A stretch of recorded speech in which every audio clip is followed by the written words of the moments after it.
Bertolaklah ke tempat yang dalam dan tebarkanlah jalamu untuk menangkap ikan. Oh, Guru, sepanjang malam kami bekerja keras dan tidak mendapatkan apa-apa. Tapi karena engkau yang menyuruh, saya akan pergi. Yakobus!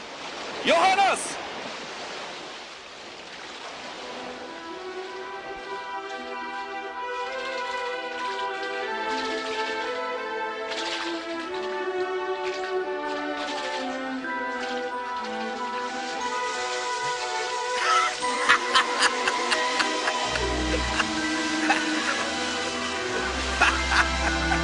Yakobus, Yohanes, bawalah perahumu dan tolonglah kami.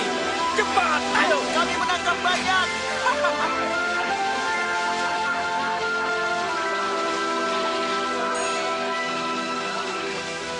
Sudah cukup. Cukup.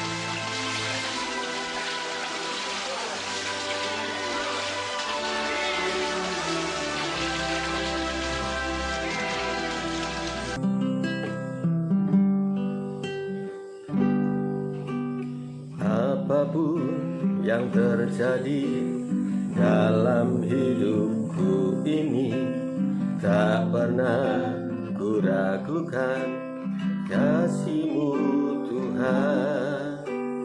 Lewat gunung yang tinggi dan di lembah yang curam, tak pernah ku ragukan janji-Mu Tuhan. Sekali lagi, apapun yang terjadi, apapun yang terjadi dalam hidupku ini, tak pernah ku ragukan kasih-Mu Tuhan.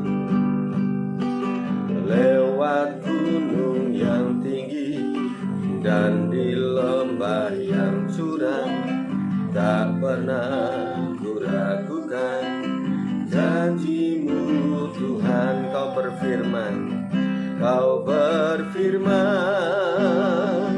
dan sembuhkanku.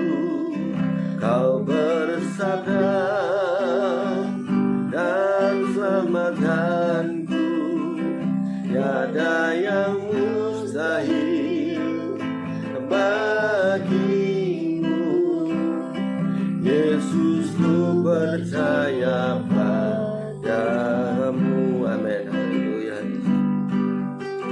Apapun yang terjadi dalam hidupku ini, tak pernah ku ragukan kasih-Mu Tuhan.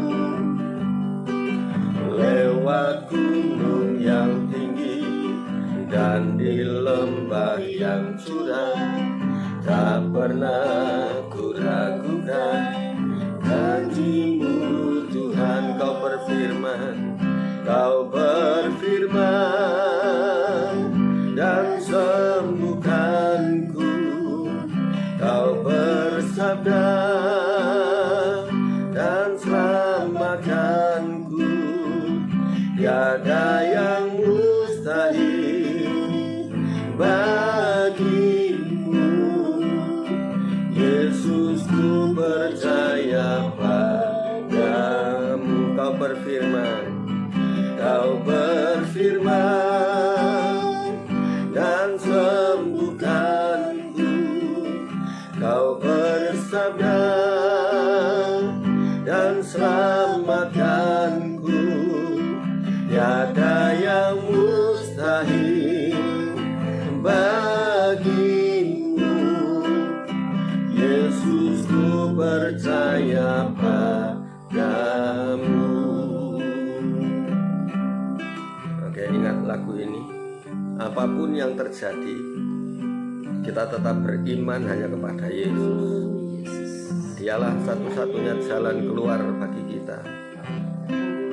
Ini judulnya Hal Mengumpulkan Harta. Janganlah kamu mengumpulkan harta di bumi ngengat dan karat merusakkannya, dan pencuri membongkar serta mencurinya.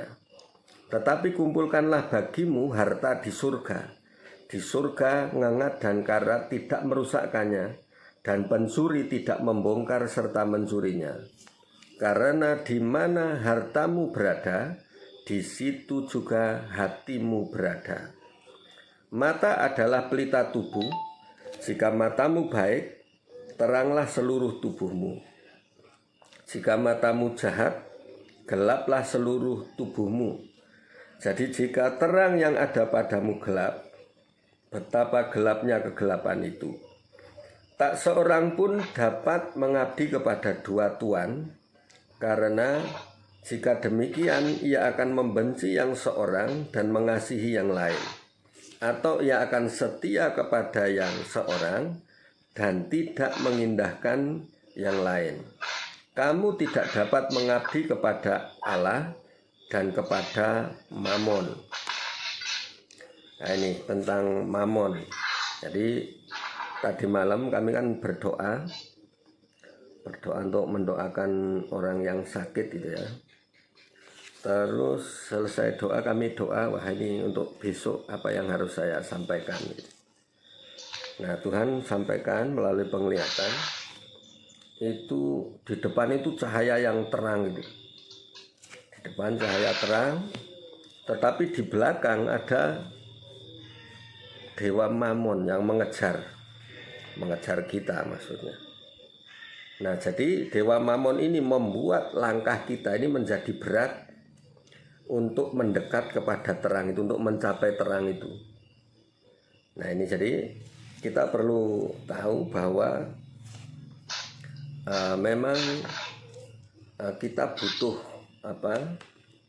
pergumulan secara jasmani ini juga banyak. Tetapi kita juga harus tahu kebenarannya seperti apa, gitu ya. Karena kita sudah anak Tuhan, jadi harus punya cara yang beda, sesuatu yang berbeda. Jadi beda dengan duniawi. Nah, kalau orang duniawi kan pepatah-pepatahnya ini selalu kayak gini, rajin pangkal kaya, ya kan? Kalau orang Jawa, orang ubet, orang liwet katanya. Artinya kalau nggak kerja keras, nggak makan. Tapi firman Tuhan itu beda, gitu, caranya beda. Jadi firman Tuhan katakan bahwa Tuhan akan memberikan kepada orang yang dicintainya pada waktu tidur, itu di Mazmur 127. Jadi dikatakan sia-sialah kamu bangun pagi-pagi sampai jauh malam, ya untuk sesuap atau sepotong roti, artinya untuk makan saja. Nah, dikatakan sia-sia karena Tuhan memberikan kepada orang yang dicintainya pada waktu tidur. Nah, ini jangan salah tafsir nanti terus, wah kalau gitu enakan tidur aja, mimpi gitu kan. Nanti berkatnya juga cuma mimpi nanti. Tapi kita ini maksudnya tidur ini seperti apa? Tidur ini artinya ada penyerahan total, berserah kepada Tuhan, mengandalkan Tuhan, itu maksudnya gitu ya. Jadi kalau orang tidur ini kan nggak memusingkan sesuatu, pokoknya tidur aja kan gitu. Nah, orang yang berserah itu sama seperti itu, seperti waktu Tuhan Yesus dan murid-murid itu mengalami topan badai kan, topan badai di laut di Galilea, di danau ya, danau Galilea. Nah, terus Tuhan Yesus tidur di buritan kapal, artinya di belakang ya, di ruang belakang perahu itu. Nah, murid-murid sudah ini pontang-panting ini. Ya, guru, kita mau mati nih, kita mau binasa gitu. Nah, tapi Tuhan katakan bahwa dia menghardik danau itu dan menjadi tenang, dan dia berkata kepada murid-muridnya, "Mengapa kamu tidak percaya? Mengapa kamu tidak percaya?" Nah, itu ya. Nah, terus apa hubungannya dengan ayat-ayat ini? Nah, ini hal mengumpulkan harta. Mengumpulkan harta. Nah, apakah nggak boleh sebagai orang Kristen ini jadi kaya gitu? Kira-kira boleh nggak jadi orang Kristen kaya? Gitu? Boleh. Boleh ya. Nah, yang nggak boleh ini memperkaya diri. Artinya memperkaya diri ini apa-apa dipakai untuk diri sendiri, itu yang nggak boleh. Kalau jadi orang Kristen kaya, nggak ada yang larang. Karena hamba-hamba Tuhan zaman dulu, nabi-nabi, Abraham, ya kan, itu kaya-kaya semua. Gitu. Nah ini, nah cuma jangan salah, supaya nanti kalau dites seperti Ayub, ya kan, diuji seperti Ayub, ini akan tahan. Gitu. Ketika harta bendanya diambil, semuanya diambil, nah ini bisa bertahan. Nah ini, makanya dikatakan di ayat 19 tadi, jangan kamu mengumpulkan harta di bumi ngengat dan karat merusakkannya, dan pencuri membongkar serta mencurinya. Nah terus kumpulkan harta di mana? Nah, tetapi kumpulkanlah bagimu harta di surga. Di surga ngengat dan karat tidak merusakkannya, dan pencuri tidak membongkar serta mencurinya. Ayat 21 ini penegasannya. Karena di mana hartamu berada, di situ juga hatimu berada. Amin. Nah ini, jadi kita supaya nggak salah ya. Nah ini ada hal-hal penting bagi kita.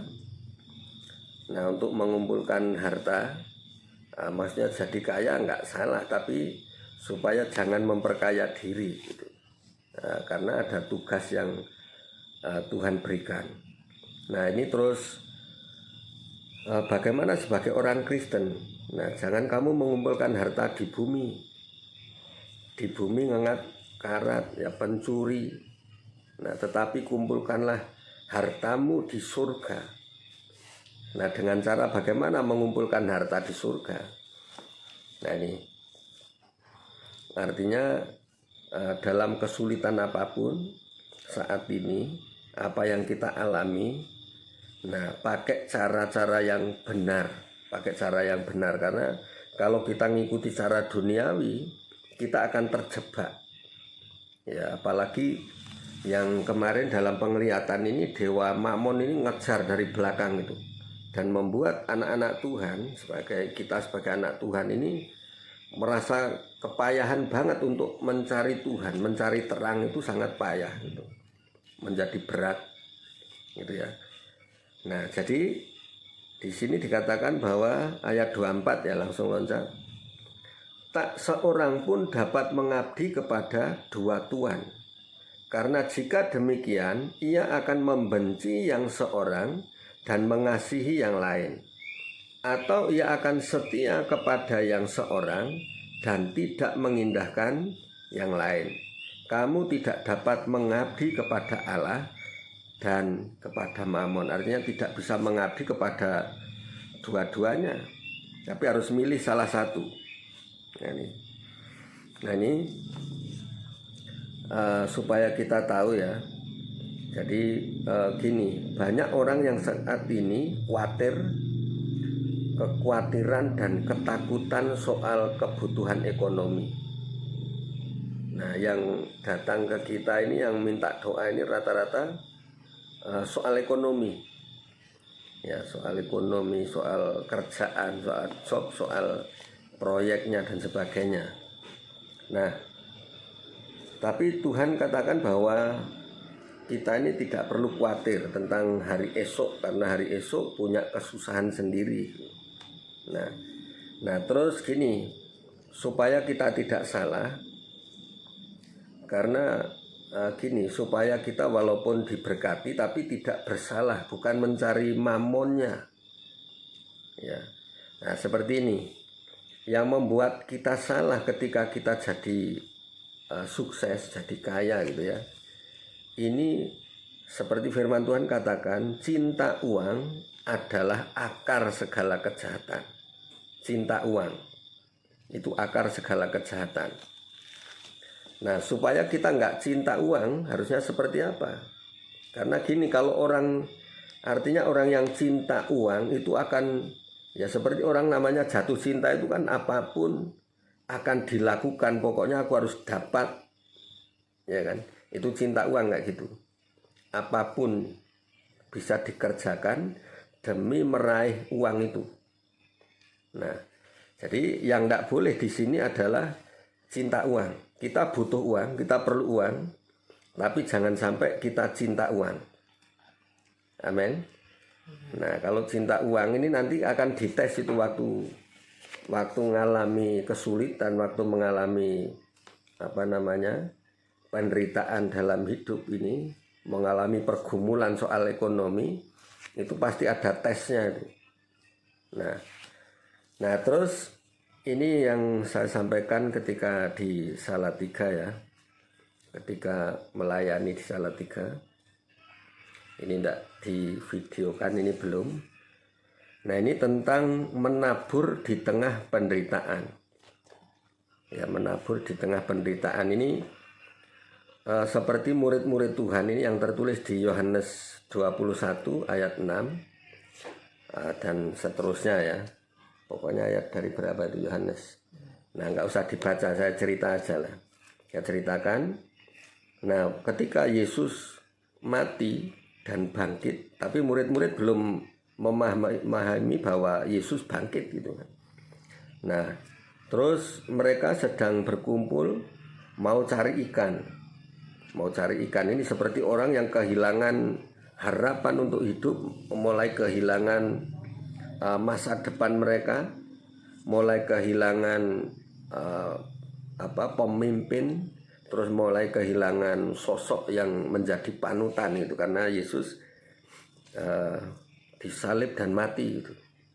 Nah, mereka mulai kembali mau cari ikan, artinya kembali kepada kehidupan lama itu, pakai cara-cara lama. Nah, ini yang tidak boleh orang Kristen, sudah Kristen tapi pakai cara lama, pakai cara duniawi, gitu kan. Seperti Petrus ini yang di situ dijelaskan mereka belum berpakaian, artinya ketika Yesus datang terus tiba-tiba dia berseru, "Hai anak-anak, adakah lauk pauk?" Mereka menjawab, "Tidak ada." Gitu. Nah, bahkan sudah semalam-malaman kami berusaha untuk menangkap ikan tapi tidak menangkap apa-apa. Ya, berusaha keras gitu. Nah, ini mungkin seperti yang kita alami saat ini. Saat ini kita dalam pergumulan, sudah banting tulang ya kan, sudah kerja keras, tetapi tidak ada hasilnya gitu. Belum kelihatan hasilnya, bahkan kelihatan minim gitu. Nah, di sini Tuhan Yesus memberikan satu solusi. Nah, dia berkata, "Tebarkan jalamu ke kanan." Tebarkan jalamu ke kanan. Nah, waktu itu kan biasanya kalau orang nyari ikan mesti malam, karena kalau malam di laut dikasih dikasih terang itu biasanya ikan jadi tertarik untuk kumpul, terus dilempar jala gitu ya. Nah, ternyata mereka nggak nangkep apa-apa, bahkan semalam-malaman gitu, sampai pagi. Nah, ketika Yesus datang itu sudah siang dan dia berkata, "Tebarkan jalamu ke kanan." Ini kalau pikiran kita mungkin nggak mungkin lah, saya sudah berusaha keras tapi ikan nggak ada gitu kan. Nah, tapi mereka taat melakukannya, tebarkan jala ke kanan, dan akhirnya ditariknya jala itu begitu berat karena banyaknya ikan. Ada 152 ekor atau berapa. Nah, ini ikan yang besar-besar gitu. Nah, artinya dengan ketaatan kita akan memperoleh sesuatu. Nah, terus apa yang perlu ditaburkan? Yang ditaburkan ya gini, orang menabur benih jagung akan tumbuh jagung, ya kan? Menabur kacang ya akan tumbuh kacang, cabai akan tumbuh cabai. Artinya kalau kita menabur kebaikan pasti akan menuai kebaikan. Menabur harta benda ya pasti suatu saat akan menuai juga gitu. Nah, terus orang yang perlu ditabur lagi adalah yang pertama, yang terpenting ini tubuh kita, kehidupan kita. Maka ada firman yang berkata, "Persembahkanlah tubuhmu sebagai persembahan yang hidup, yang berkenan kepada Tuhan." Nah, yang pertama ini bagaimana supaya kita berkenan kepada Tuhan. Nah, kalau Tuhan berkenan kepada kita, berkatnya sudah pasti jadi hak kita, gitu ya. Terus juga dituliskan di Mazmur 126. Ayo Mazmur. Mazmur 126. Oke, 6 ayat ya.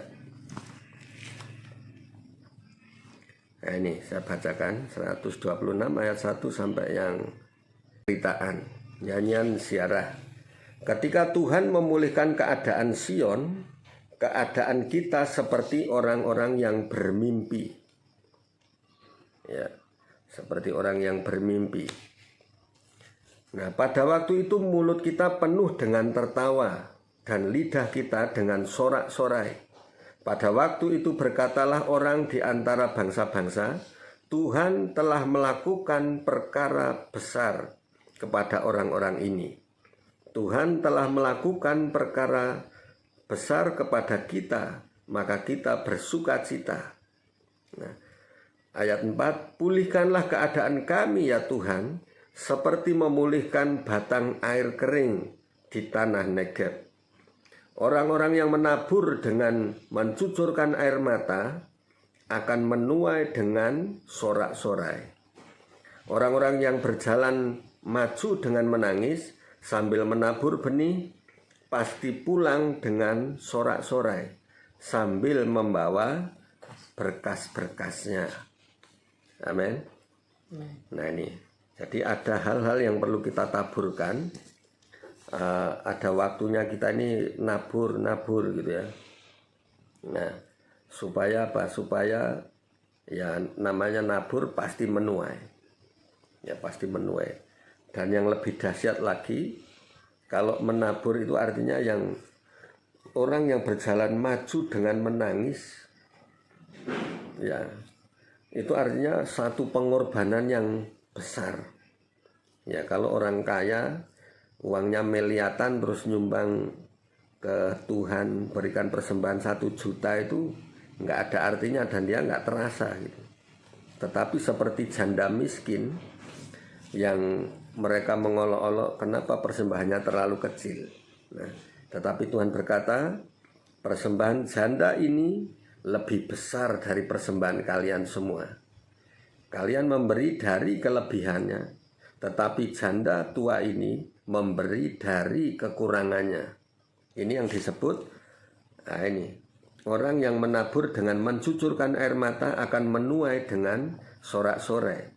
Orang yang berjalan maju dengan menangis sambil menabur benih, pasti, Tuhan katakan pasti, bukan mudah-mudahan lagi, pasti pulang dengan sorak-sorai sambil membawa berkas-berkasnya.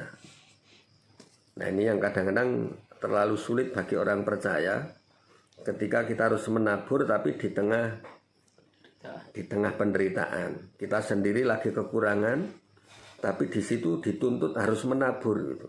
Pilih mana? Ya kan? Pilih mana sedangkan kita sendiri lagi butuh uang disuruh ngasih ke orang lain gitu. Nah, ini yang pernah saya alami di Ponorogo dulu waktu awal-awal pelayanan. Nah ini Tuhan gerakkan ke ibu ya. Ini ada orang stroke gitu. Terus Tuhan katakan berikan isi dompetmu ke orang itu. Berikan semua isi dompetmu, artinya semua uang yang di dompet itu suruh kasih semua. Nah sebagai ibu rumah tangga mesti berpikir ini. Nah kalau dikasih semua, suami, anak-anakku, keluargaku mau makan apa hari ini? Nah, terus ini akhirnya ditahan gitu. Ya ini namanya pelajaran ya, satu pengajaran. Terus akhirnya berapa hari ini kok seret banget ini, berkat nggak ada yang masuk. Nah, terus satu saat kami kumpul sesama rekan hamba Tuhan, cerita-cerita gitu. Oh saya pernah digerakkan seperti ini. Dan setelah saya taat, saya kasih itu padahal orang mau belanja itu. Mbak Tuhan ini mau belanja, sudah naik becak, mau ke pasar. Tapi Tuhan katakan, berikan isi dompetmu ke tukang becak ini. Jadi yang ngantar itu, dikasih semua. Oke Tuhan saya kasih. Sudah Pak, kita nggak jadi ke pasar, kita pulang katanya. Nah, di tengah jalan mau pulang, ini tiba-tiba di stop orang. Ibu, berhenti dulu katanya. Saya disuruh Tuhan untuk ngasih ini.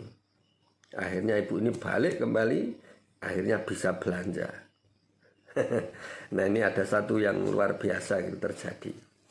Nah, ya, nah ini supaya kita ngalami. Jadi mujizat yang besar dalam hidup kita terpelihara dari kesukaran. Tentunya kita harus belajar taat. Ya, maksudnya seperti tadi yang yang kita baca tadi. Nah, tentang mengumpulkan harta. Nah, ini ayat 24 yang terakhir ya. Tak seorang pun dapat mengabdi kepada dua tuan, karena jika demikian ia akan membenci yang seorang dan mengasihi yang lain, atau ia akan setia kepada yang seorang dan tidak mengindahkan yang lain. Kamu tidak dapat mengabdi kepada Allah dan kepada Mammon. Artinya sekaligus melakukan ketaatan yang sama itu tidak mungkin. Nah, jadi kita belajar untuk benar-benar taat secara total kepada Tuhan, totalitas gitu ya. Nah, ini jadi ini akan kita alami kalau dengan berjalannya waktu, dan kita pasti akan ada berkat yang dahsyat ketika kita mau taat ya untuk lakukan itu. Kalau saya sampai sekarang belum lulus juga dalam memberi. Jadi masih belajar. Jadi saya paksakan diri dengan menyerahkan semua yang saya dapat ke istri. Jadi dia yang ngatur. Untuk perpuluhan, untuk segala sesuatu, untuk orang tua. Ya. Kalau saya yang ngatur, sulit untuk Tuhan. Ya, jadi Yang saya rasa dengan penghasilan yang sekian akhirnya cukup gitu Mas Anu. Kalau hitung-hitungan jauh kurang, ya, tapi itu akhirnya lebih berat mikir saya sebenarnya. Padahal Tuhan sudah cukup kan, tapi kita mikirnya berat sekali. iya. Nah itu, jadi ini ujiannya Pak. Ujian cinta kita ke Tuhan sama ke Mammon, lebih besar mana di situ? Itu ya. Nah, kalau kita taat ini kita akan menang terhadap Mammon itu. Nah ini.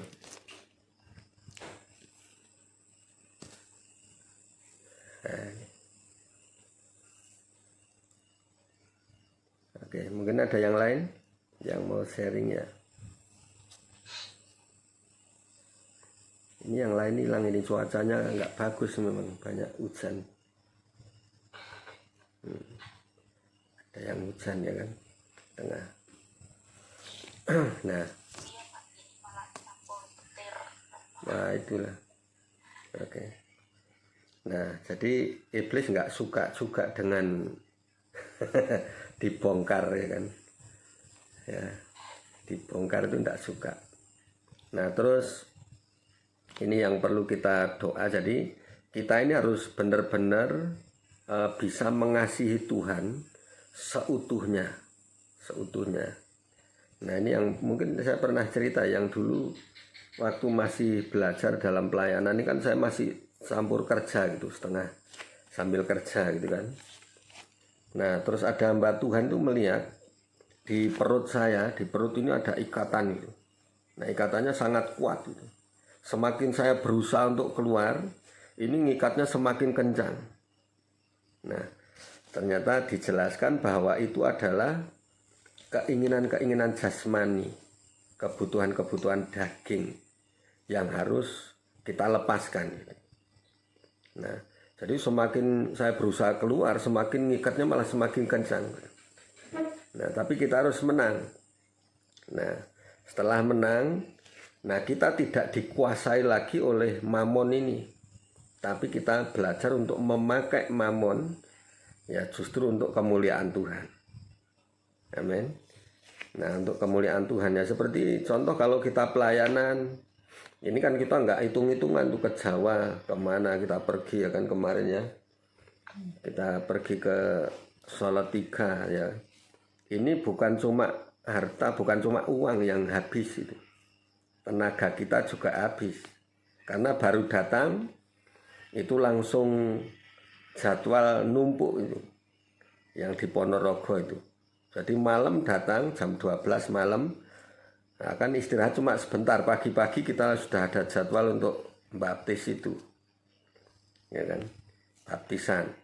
Nah, terus setelah itu kita ke Salatiga, ke Ambarawa. Nah, kita juga nggak ngitung, kalau hitung-hitungan untung rugi ya secara manusia kita rugi. Tapi bagi Tuhan ini tetap ada berkat yang lain gitu. Jadi yang heran ya memang saya pakai uang habis, ada yang ngisi lagi, habis lagi diisi lagi, terus seperti itu, diganti-ganti terus. Bahkan pulang pun saya nggak mikir nanti ongkosnya gimana, itu sudah nggak ada. Tapi yang jelas Tuhan pasti kasih gitu, dan benar. Akhirnya bisa pulang, buktinya kita bisa sampai ke Palembang lagi. Padahal kita bawa 4 orang ya kan.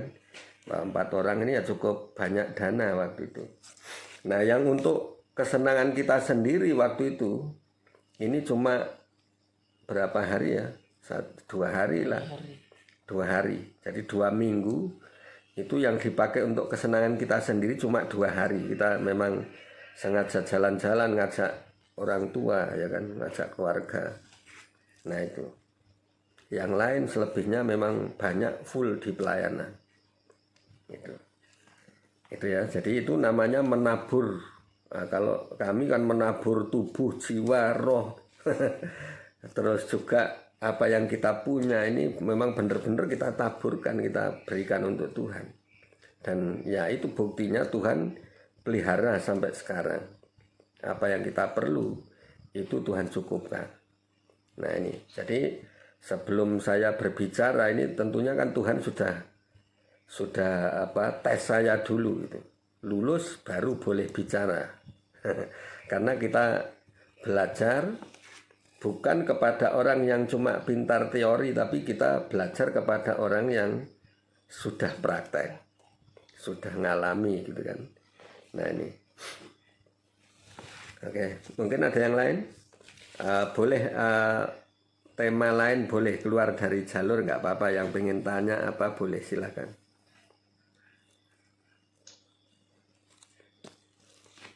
Oke. Yang boleh nanya-nanya boleh lah.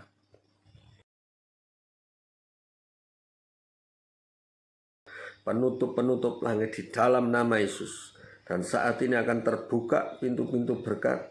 Dan akan tercurah berkat-Mu dari utara, selatan, barat, timur. Bahkan dari langit tercurah berkat yang luar biasa. Yang tidak pernah terpikirkan oleh kami. Itu yang Tuhan sediakan bagi kami. Berkat yang dahsyat dan luar biasa. Secara rohani kami beroleh kemajuan di dalam iman. Di dalam kemenangan demi kemenangan. Mujizat demi mujizat. Dan keselamatan.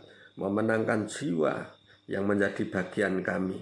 Dan juga berkat ekonomi, kiranya Tuhan berikan kecukupan, bahkan kelimpahan di dalam kehidupan kami. Tuhan campur tangan dalam segala pekerjaan kami, yang di pertanian, yang di perkantoran, yang di dalam pekerjaan-pekerjaan yang lain yang membutuhkan tenaga. Tuhan juga campur tangan, berikan kesehatan, kekuatan. Tuhan bukakan jalan, tingkap-tingkap langit, pintu berkat-Mu akan terbuka secara ajaib di dalam nama Yesus. Hujan berkat akan turun atas kami di dalam nama Yesus. Yang ada di Bali, Tuhan berkati. Tuhan nyatakan kuasa mujizat-Mu. Tuhan nyatakan perbedaan antara orang-orang yang kenal dengan Tuhan dan tidak mengenal Tuhan. Dan juga yang ada di Surabaya, Tuhan berkati. Tuhan buka jalan, Tuhan buka pintu berkat-Mu. Pintu mujizat-Mu terjadi saat ini di dalam nama Yesus. Yang ada di Hong Kong, Tuhan juga campur tangan. Tuhan memberkati mereka di dalam nama Yesus. Yang ada di Madiun, Ponorogo, Tuhan curahkan berkat-Mu secara ajaib dalam nama Yesus. Begitu juga kami yang ada di Palembang, di Jambi, Tuhan berkati. Yang ada di Kediri, Tuhan juga berkati dalam nama Yesus. Dalam nama Yesus. Dan di mana yang tidak bisa kami sebutkan, Tuhan juga campur tangan. Tuhan memberkati setiap yang mendengar berita, yang mendengar doa ini, dan mengaminkannya dengan percaya, dengan iman. Maka doa ini tidak akan pernah sia-sia, karena doa-doa kami diurapi oleh Tuhan.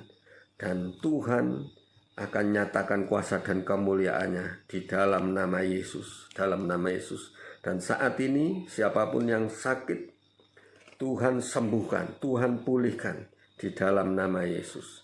Terima kasih Tuhan atas kemenangan yang Tuhan berikan, baik untuk kami secara pribadi, secara persekutuan doa, ataupun di dalam bangsa kami. Tuhan berkati dan Tuhan tolong kami. Terima kasih Bapa. Dan saat ini kami kebaskan setiap debu peperangan dari tubuh kami, tidak ada melekat, tidak ada menempel. Kami kebas, kami tolak setiap panah-panah api jahat, serangan-serangan balik kami patahkan dalam nama Yesus. Tenung santet, mantra-mantra patah dalam nama Yesus, hancurkan dalam nama Yesus. Terima kasih Bapa. Tuhan mengurapi doa